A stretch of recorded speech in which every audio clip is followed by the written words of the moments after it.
प्रभु जी, हम आपका धन्यवाद करते हैं मसीह यीशु के नाम से। यह आज का दिन आपने बनाया और हमें संधि दिया कि हम आपकी उपस्थिति में आकर आपके नाम को ऊंचा उठाए, आपके नाम को बड़ा करें। हम आपके शुक्रगुजार हैं। हम आपको धन्यवाद करते हैं, अपने कनेक्ट फैमिली के बीच में अद्भुत कार्य किया। जो लोग बीमार थे उनको आपने चंगाई दिया। जो लोग अपने जीवन में किसी न किसी रीति से संघर्ष कर रहे थे, आपने उनको विजय दिया। हम धन्यवाद करते हैं हमारे भाई मलिक अर्जुन को, प्रभु अपने बड़ी विपत्ति से छुड़ाया, जो पॉजिटिव 2 बार डिक्लेयर किए गए, लेकिन जिस क्षण हमने हमारी नजर आपकी ओर उठाए, आपके नाम की दुआई दी, प्रभु आपने उनके हालत में सुधार लाया। आज वो बिल्कुल चंगे हो चुके हैं। हम आपको धन्यवाद करते हैं इस बड़े कार्य के लिए। इस समय हमारी यही प्रार्थना है प्रभु, जैसे हम लोग आगे जाने वाले हैं, आपके वचनों में मनन करने वाले हैं, हम प्रार्थना करते हैं पवित्र आत्मा की उपस्थिति हमारे मध्य हो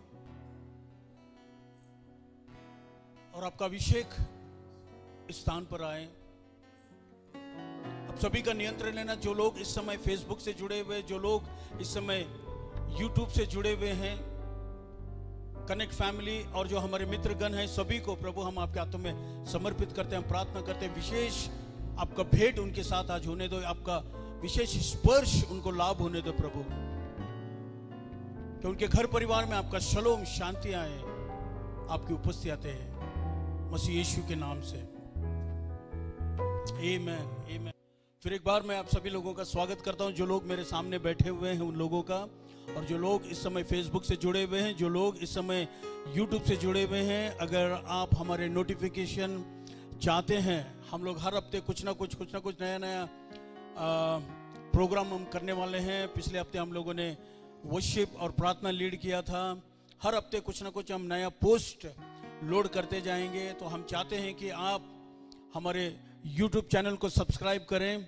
www.connectchurchindia.in में जाकर आप YouTube को आप लोग सब्सक्राइब कर सकते हैं, ताकि आप लोगों को सारा फ्रेश और नया नोटिफिकेशन आते रहें और आप लोग परमेश्वर के वचन का और उसकी स्तुति आराधना का लाभ उठाते रहें। खुदा बाप आप लोगों को आशीष करे। आज जिस विषय में मैं बात करने वाला हूं वो है अपने आप को परमेश्वर के सामर्थ्य में सशक्त बनाओ। इस विषय पर मैं बात करने वाला हूं, अपने आप को परमेश्वर के सामर्थ्य में सशक्त बनाओ।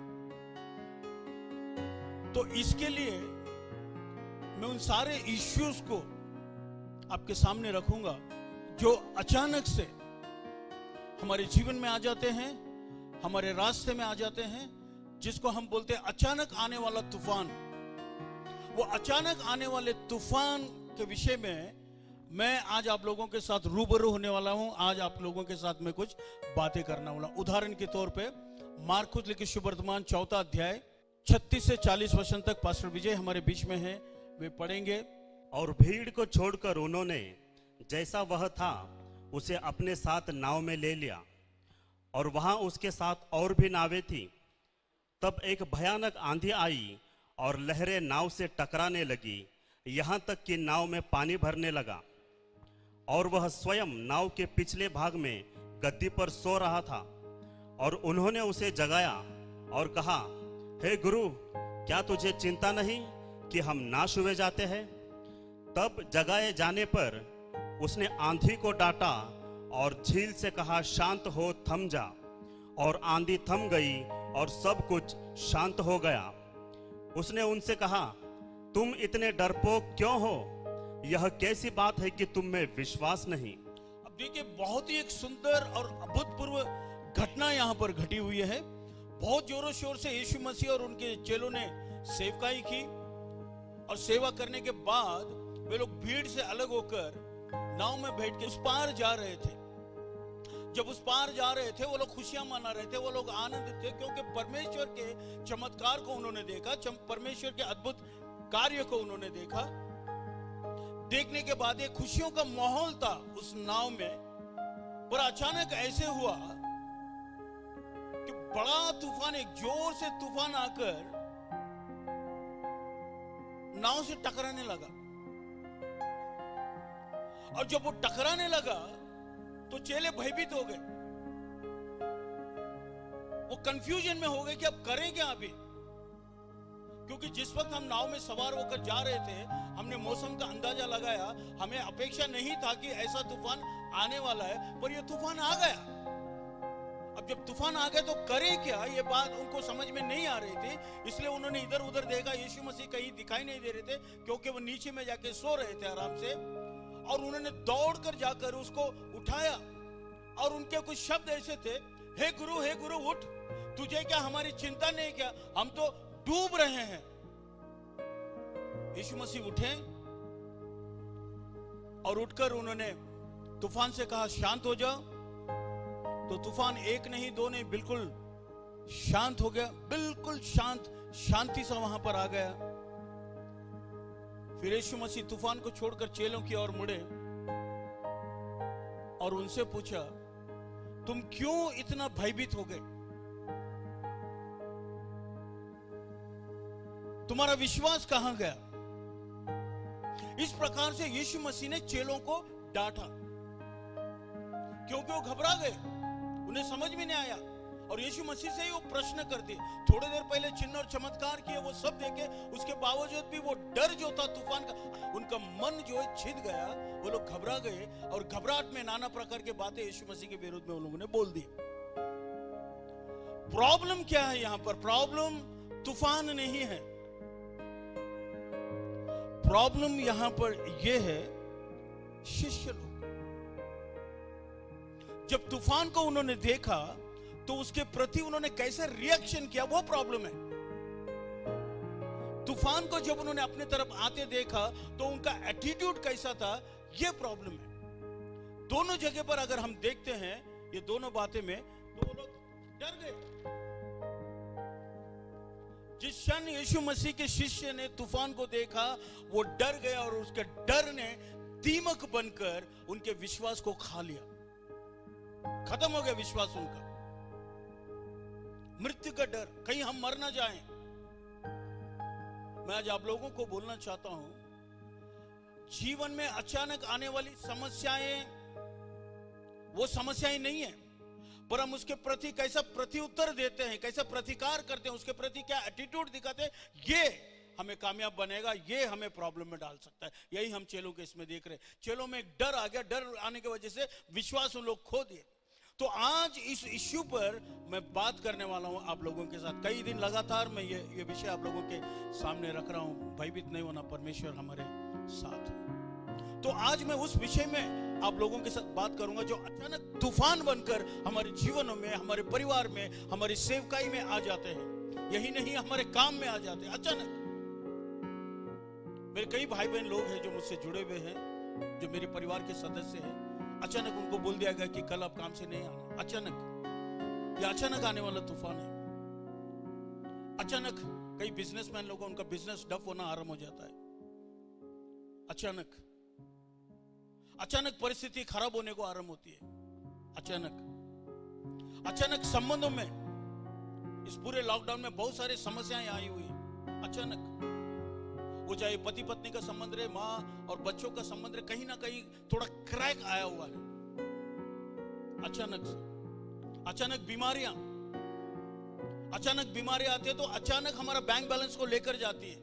वो आती इसलिए है आपको कंगाल बनाने के लिए, मुझे कंगाल बनाने के लिए, उसका सोचिए। तो ये सब अचानक आने वाली चीज है। जब ये आते हैं हमारे जीवन में, तो हम करते क्या है और कैसा हम रिएक्ट करते हैं उसके प्रति, जो अचानक आने वाले तूफान पर, उससे जरा मैं आप लोगों को मार्गदर्शन करूंगा। एक बहुत ही सुंदर घटना है जो हमें बहुत कुछ सिखाई जाती है। दूसरा इतिहास 32वां अध्याय, पहला वचन हम लोग पढ़ते हैं। 2 क्रॉनिकल चैप्टर 32 वर्स 1। दूसरा इतिहास 32वां अध्याय और वचन 1 हम लोग पढ़ेंगे।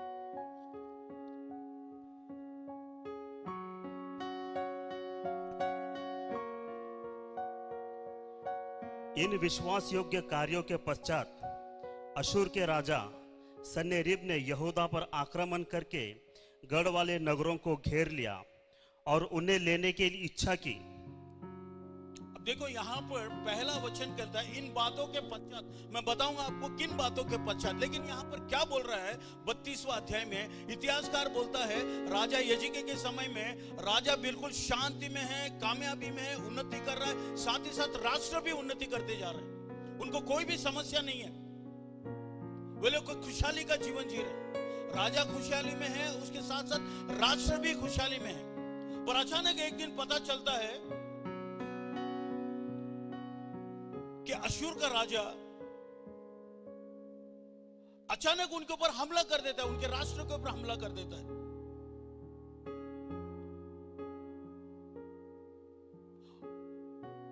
राष्ट्र पर हमला हो जाता है, राजा के ऊपर हमला हो जाता है, कहीं शहर भी उसने कब्जा कर लिया। मैं अभी यही बताना चाहता हूं आप लोगों को, एक वचन बोलता है इन बातों के पश्चात ऐसा हुआ। तो किन बातों के पश्चात? मैं चाहूंगा पास्टर विजय से 31वां अध्याय का 21 वचन पढ़े, आखिरी वचन उसी पुस्तक में 2 क्रॉनिकल चैप्टर 31 वर्स 21। और अपने परमेश्वर की खोज करते हुए परमेश्वर के भवन में सेवा, व्यवस्था और आज्ञा पालन से संबंधित हर एक कार्य जो उसने आरंभ किया उसे पूरे मन से किया और सफल भी हुआ।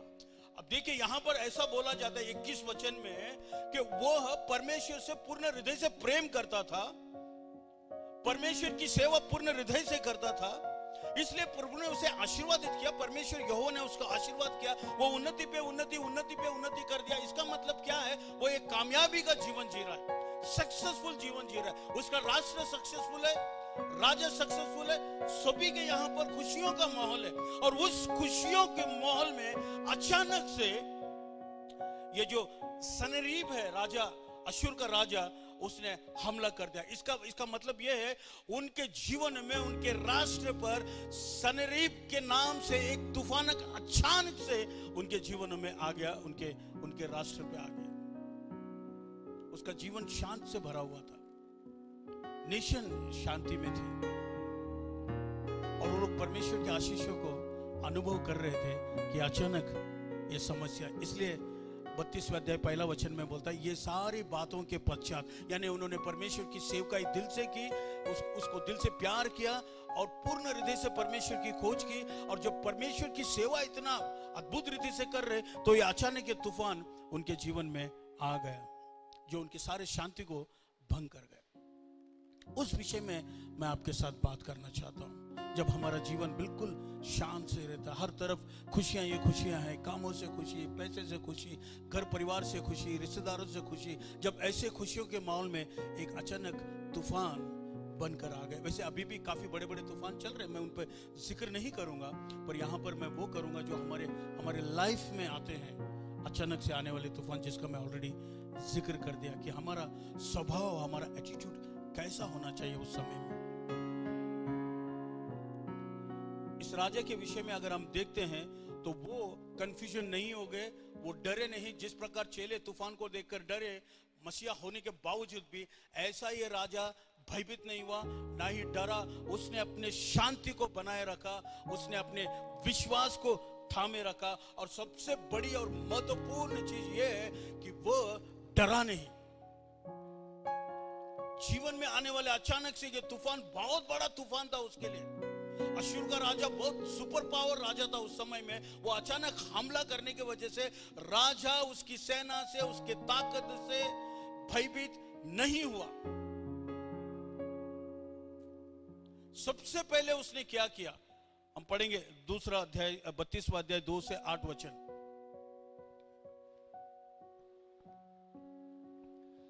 जब हिजकिय्याह ने देखा कि सन्हेरीब आ गया है और यरूशलेम पर आक्रमण करना चाहता है, तो उसने अपने अधिकारियों और योद्धाओं से मिलकर नगर के बाहर के सोतों को पटवा देने का निर्णय किया और उन्होंने उसकी सहायता की। अतः बहुत से लोगों ने एकत्र होकर सब झरनों और उस सोते को जो देश के मध्य से होकर बहता था, यह कहकर पाट दिया, अशूर के राजा यहाँ आकर क्यों बहुतायत से पानी पिए। फिर उसने हियाव बांधकर उस संपूर्ण शहरपना को जो टूटी पड़ी थी फिर से बनवाया और उस पर गुम्मट बनवाए तथा बाहर की और एक अन्य दीवार बनवाई और दाऊद नगर में मिल्लों को दृढ़ किया। उसने बड़ी संख्या में हथियार और ढालें भी बनवाई। तब उसने प्रजा के ऊपर सैनिक अधिकारी नियुक्त किए और उन्हें नगर के फाटक के चौक पर एकत्र किया और यह कहकर प्रोत्साहित किया, साहस रखो और दृढ़ रहो। अशूर के राजा और उस बड़ी भीड़ से जो उसके साथ है, न तो तुम डरो और न निराश हो, क्योंकि वह जो हमारे साथ है उससे बड़ा है और जो उसके साथ है।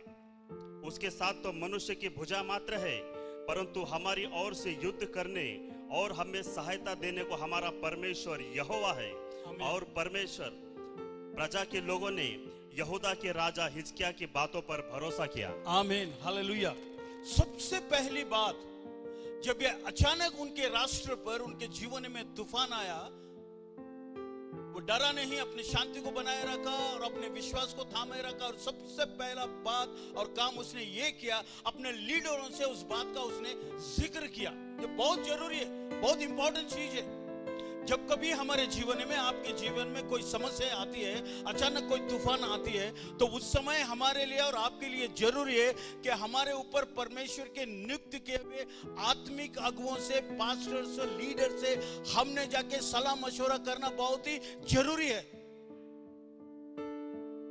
क्योंकि लोग परमेश्वर के नियुक्त किए हुए लोग हैं, हमें सही मार्गदर्शन दिखाएंगे, आपको सही मार्गदर्शन करेंगे। इसलिए उनके पास जाके, अपने आत्मिक लीडरों के पास जाकर अपनी समस्या का निवारण ढूंढिए। राजा ने वही किया। दूसरी बात, 5 वचन, अगर आप 5 वचन में ध्यान देते हो, या ये फिर हिजकिय्याह ने हिया बांधकर शहरपनाह जहां टूटी हुई थी वहां से उसने बनवाया और गुम्मट को बराबर ऊंचा किया और बाहर एक शहरपनाह बनाई और दाऊद की मिलों को ढूंढ किया और उसने बहुत से तीर ढाले बनाई। और तब उसने प्रजा के ऊपर सेनापति नियुक्त किए और नगर के फाटक में चौकी में इकट्ठे हुए और ये कहकर धीरज दिया, हिया बांधो और दृढ़ रहो, ना तुम अश्शूर के राजा से डरो और ना उसके सारी भीड़ से। सबसे पहली बात, वो लीडरों से बात किया, स्पिरिचुअल लीडरों से बात किया। दूसरी बात, उसने परमेश्वर के वचनों के द्वारा, परमेश्वर के बल के द्वारा खुद को सशक्त किया उसने। फिर हिजकिय्याह ने हिया बांधकर, अब देखिए ये जो वचन ये कहता है, सबसे पहला उसने युद्ध के बारे में नहीं सोचा, उसने समस्या के बारे में नहीं सोचा, उसने लीडरों को इंपॉर्टेंस दिया। उसके बाद उसने खुद को परमेश्वर के वचनों में और वचनों के द्वारा सशक्त किया। और उसका कहने का अर्थ क्या है? जब वो हिया बांध रहा तो वो ये कह रहा, जब परमेश्वर मेरे साथ है तो कौन मेरे विरुद्ध हो सकता है? जब यहोवा मेरे साथ है, कौन मेरे विरुद्ध हो सकता है? और इसी वचन को, इसी संदर्भ को पौल बोलते हैं इफिसियंस के 6वें अध्याय 10 वचन में, मेरे प्रिय भाइयों, अतः सब कुछ करने के बाद परमेश्वर के सामर्थ्य में तुम बलवान बनो और हिया बांधो।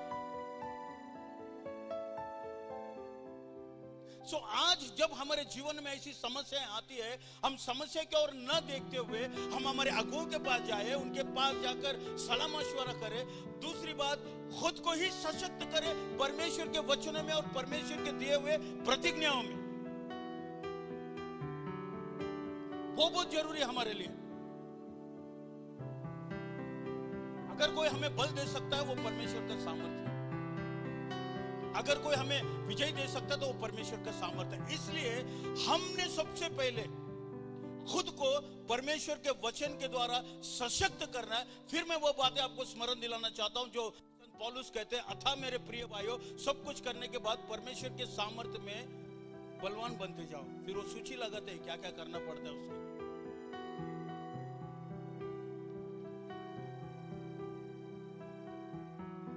जब ऐसी तूफानें आती है, खुद को सशक्त बनाओ परमेश्वर में, अपनी शांति को बनाए रखो और अपने विश्वास को थामे रहो। ये कहते हुए जब परमेश्वर मेरे साथ है तो कौन मेरे विरुद्ध हो सकता है। तीसरी बात राजा ने किया, उसने सारे लोगों को बुलाकर उन्हें धीरज दिया और उसने क्या कहा, हियाब बांधो, ढूंढ रहो, तुम ना तो अश्शूर के राजा से डरो और ना उसके संग सारी भीड़ से, तुम्हारा मन कच्चा न हो, क्योंकि हमारे साथ जो हमारे साथ है उनके संगियों से बड़ा है, अर्थात उसका सहारा तो मनुष्य का ही है, परंतु हमारे साथ हमारी सहायता और हमारी ओर से युद्ध करने को हमारा परमेश्वर यहोवा है।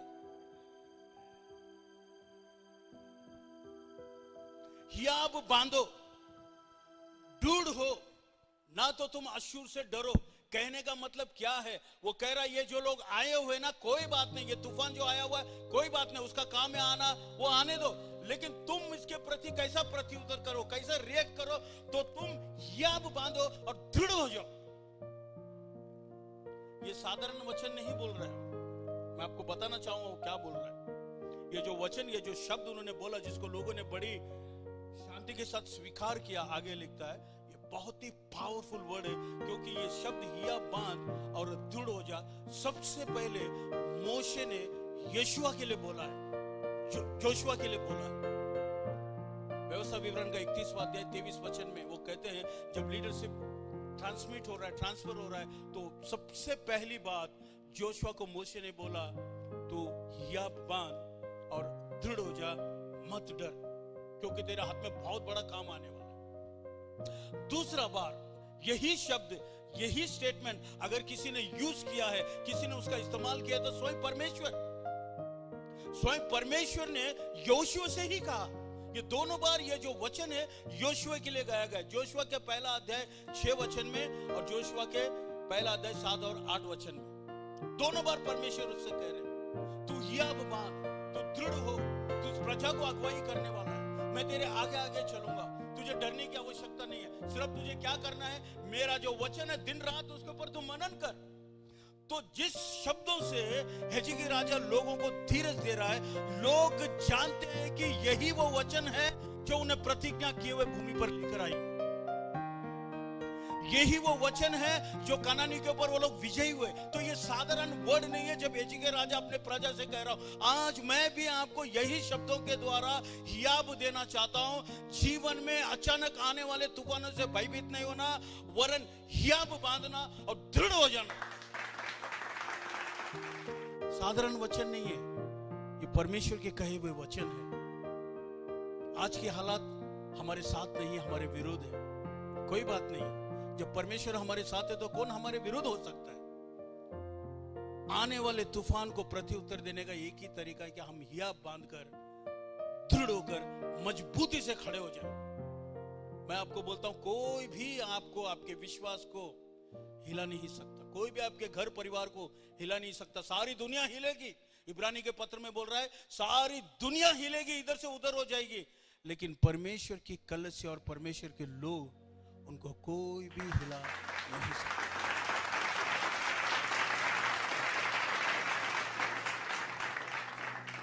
और वहां पर वो और दो बातें मैं बताता हूं, और अब क्या बोल रहे हैं वो कहते हैं, हियाब बांधो, दृढ़ हो, तुम ना तो अश्शूर से राजा से डरो, ना उसके संग सारी भीड़ से तुम्हारा, और ना तुम्हारा मन कच्चा हो, क्योंकि जो हमारे साथ है उस संगियों से बड़ा है। दो बातें मैं आपको, दो घटना आपको स्मरण दिलाऊंगा जल्दी से। जो वो कह रहे हैं हियाब बांधो, मत डरो, जो हमारे साथ है, जो हमारे सामने है, उससे कहीं बड़ी संख्या हमारे साथ है, तो उनको वो घटना याद दिला रहे, वो जो एलीशा ने गियाजी के साथ किया। जब गियाजी ने सुबह सुबह देखा सारा जो आराम की सेना उनको घेर रखी है, तो दौड़कर गया, बोला गुरुजी पूरी सेना हमें घेर रखी है। तो उस समय एलीशा ने इन शब्दों के द्वारा उसको धीरज दिया, गियाजी तू मत डर, ये जो हमारे सामने है इससे कहीं अधिक हमारे पीछे और हमें घेरे हुए हैं। फिर उसने प्रार्थना किया, हे प्रभु यहोवा, गियाजी की आंखें खोल। तो गियाजी की आंखें खुल गई और उसने क्या देखा, तो स्वर्गदूत ऐसे नंगे तलवार लेके खड़े हैं, अनगिनत स्वर्गदूत वो दो लोगों की रक्षा करने के लिए खड़े हैं। चर्च मुझे बोलने दीजिए, आपको आज मैं बोल रहा हूं, जीवन में आने वाले अचानक तूफान से कहीं सामर्थ्य और कहीं संख्या में परमेश्वर के स्वर्गदूत आपको घेरे हुए रहते हैं। ये बात एजिकिया उनके जीवनों में उंडेल रहे, उनको वो स्मरण दिलाए, देखो एक ऐसी घटना हो गई थी वहां, देखो, इसलिए इनको इनसे डरना नहीं। तीसरी बात वो क्या कहते हैं, 8 वचन, अर्थात उसका सहारा तो मनुष्य ही है, परंतु हमारे साथ हमारी सहायता और हमारी ओर से युद्ध करने को हमारा परमेश्वर यहोवा है। तीसरी बात क्या याद दिला रहे, डेविड के कहे हुए वचन। आप लोगों को याद होगा डेविड और गोलायत का जो युद्ध था, डेविड ने ये बोला, कौन है ये, कौन है ये खतना रहित, तू आया है बाला और बर्छी लेकर, तेरे बाला में इतना दम नहीं है मुझे मार सके, तेरे बाला में तेरे बर्छी में इतना दम नहीं है कि इजराइल की सेना को तू हरा सको। तू आया है अपने हाथ की भुजा को लेकर, मैं आया हूं यहोवा के नाम को लेकर, अभी तेरे गर्दन को तेरे धड़ से निकाल दूंगा मैं। ये वचनों के द्वारा, ये वचनों के द्वारा, ये साक्ष्य के द्वारा हेजिकिया अपने लोगों को, लीडरों को, राष्ट्रों को धीरज दे रहे, क्योंकि वो सबसे पहले परमेश्वर के सामर्थ्य में वो सशक्त हुए। जब एक व्यक्ति जब ऐसी चीजों का सामना करता है, जब वो अपने आप को परमेश्वर के सामर्थ्य में सशक्त बनाता है, वो यही कहेगा, ये जो है उससे कहीं बढ़कर मेरे साथ है। या आया है बीमारी का नाम लेकर, हो सकता कौन सा वायरस है, कोरोना वायरस को लेकर, कोविड-19 उनका नाम है, लेकिन मेरे पास एक नाम है, मेरे पास भी एक नाम है जो सब नामों से श्रेष्ठ है। मेरे पास भी एक नाम है जिसके सामने हर घुटना टिकते हैं और हर मुख अंगीकार करते हैं, वो है यीशु मसीह का नाम।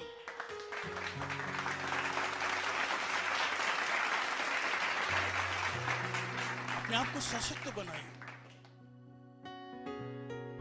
लीडरों से चर्चा कीजिए, परमेश्वर के वचन को, परमेश्वर की घटना जो आपके जीवन में परमेश्वर ने जो अद्भुत रीति से जो गवाही बनाई, उसको स्मरण कीजिए और कहिए, तब जो परमेश्वर मेरे साथ था वो आज भी मेरे साथ है। भयभीत ना हो, विश्वास को कच्चा नहीं देना, वरन अपनी परिस्थिति जो तूफान अचानक आए हुए किसी भी रूप को लेकर आपके जीवन में जो तूफान आया हुआ है, उस तूफान में बात कीजिए, उस तूफान को बोलिए, हे तूफान सुन, तू आया है मुझे डराने के लिए अपने सामर्थ को लेकर, तू आया है अपने ताकत को लेकर, तू आया है एक नाम को लेकर,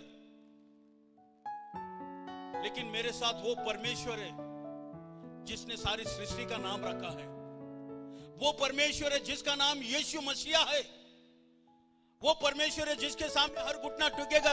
सुन है तूफान, तूफान से बोलिए, तेरा भी ताकत शून्य हो जाएगा और तू भी घुटने टेक देगा और तुझे घुटना टेकना ही पड़ेगा।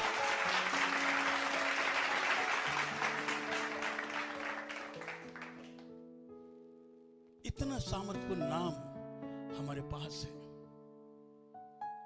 हर तूफान को वो घुटने टेकने पर मजबूर कर दिया। बहुत सारी बातें होगी, अपेक्षा से बाहर होगी, जिसको अपेक्षा नहीं करते, अचानक ऐसी बातें हमारे जीवन में होना आरंभ हो जाएगा, जिसको मैं अचानक आने वाले तूफान कह रहा। उस समय सबसे पहले आपको अगर कुछ करना है तो अपने आप को परमेश्वर के वचनों में, परमेश्वर के बल में खुद को सशक्त कीजिए, अपने अगुओं से जाकर सलाह मशवरा कीजिए और उन सारे वचनों को, उन सारे प्रतिज्ञाओं को, उन सारे बड़े बड़े चमत्कार कार्यों को जो परमेश्वर ने आपके जीवन में किया, आपके घर परिवार में किया है, वो अब परमेश्वर का सामर्थ्य है और उसके जरिए उस तूफान से बातें कीजिए। प्रार्थना नहीं करना, चले जा तूफान, मैं निवेदन करता हूं चले जा, ये उससे बातें करना। तू आया है नाम लेकर, आजा, हाँ मैं डरता नहीं तेरे से, आ कितना नजदीक आना चाहता है तो आजा, मैं जानता हूं तू मेरा कुछ नहीं करेगा, क्योंकि मेरे अंदर वो है जो तेरे से बड़ा है, मेरे साथ वो है जो तुझसे बड़ा है। ये युद्ध मेरा नहीं है, सुन हे समस्याएं, ये युद्ध हमारा नहीं है, बीमारियां सुनो, ये युद्ध हमारा नहीं है, सुने कोविड-19 ये युद्ध हमारा नहीं है, कोरोना वायरस सुन ले, ये युद्ध हमारा नहीं है, जिन लोगों का काम छोड़ा है वो सुन लीजिए, ये युद्ध हमारा नहीं है, ये युद्ध हमारा परमेश्वर का है, वो हमारी ओर से लड़ेगा और वो जरूर हमें विजयी बनाएगा।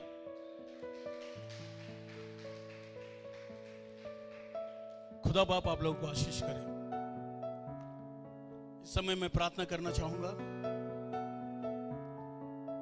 Hallelujah, thank you Jesus.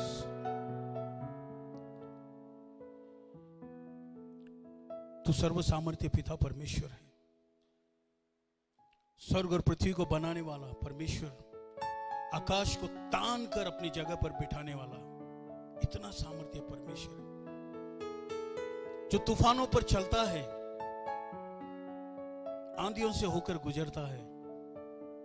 तेरे समक्ष पहाड़ हिल जाते हैं, मेमने के समान उड़ना आरंभ कर देते हैं, बादल गरजना आरंभ हो जाते हैं, समंदर उफान बन के उठना आरंभ कर देता है। तू इतना महान है प्रभु। ये जो समस्याएं हमारे जीवन में आई उनका कोई अस्तित्व ही नहीं है प्रभु। बस हम ये प्रार्थना करते हैं कि तू हमें इतना अनुग्रह दे कि हम उसके प्रति सही रीति से